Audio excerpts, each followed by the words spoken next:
hayır yakşı. Haber kimden alalı, haber görülüden alalı. Görülü ma adına şağalanlardaki baleve paşanın köşkünde at bakar olup öz kıyratını öz bak becermeni aradı. Emma günlerde bir gün baleve paşa vezirlerin maslahat edip kıyratının oyunun bolca gün belirlerinden sonra görülü emma kıyratını bezep beslep özüm kimsiz giyinip yarık esbaplarından bakınıp arkasına karagazma tutarına masip yahuda edip kıyratlatlanıp kıyratının lokan uyuğunun orta arasını getirip o yana bu yana gezmedip döşne şeppatlar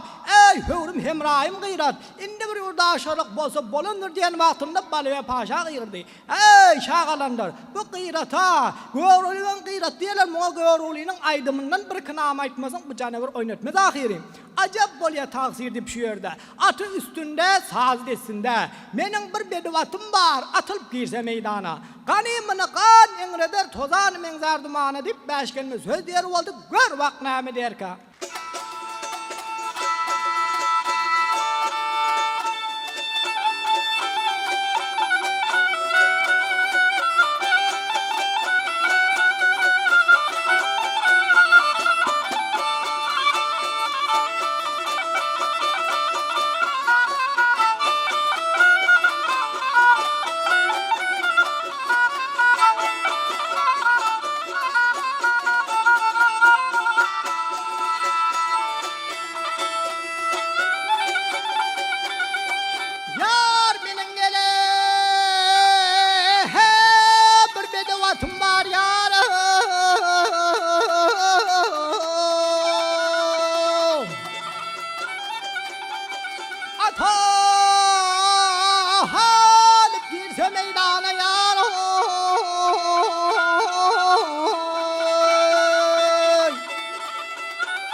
Hakanim na kaning na denay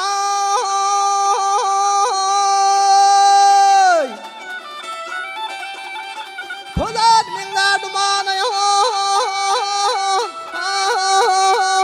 Hay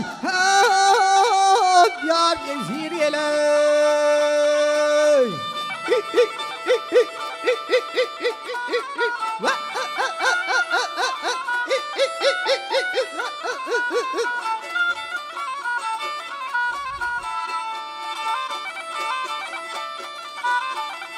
Kıyratın el acab çağıdır Gözünün ey şam çırağıdır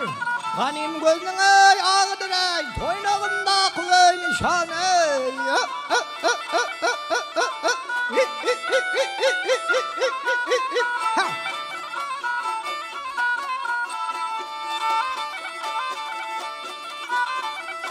Gökte kuşlar yar ey uçabilmez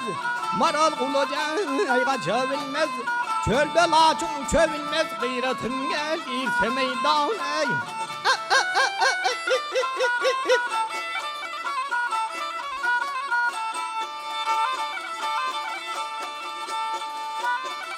Gör olaylar yar ey gerçek özüm Çok onu gel göründür gözüm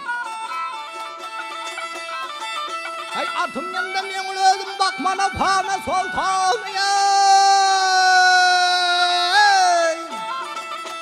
Yar yesir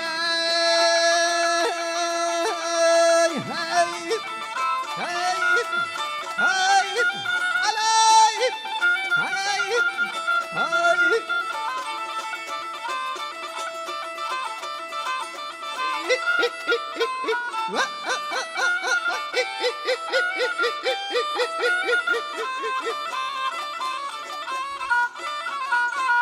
Ya vesile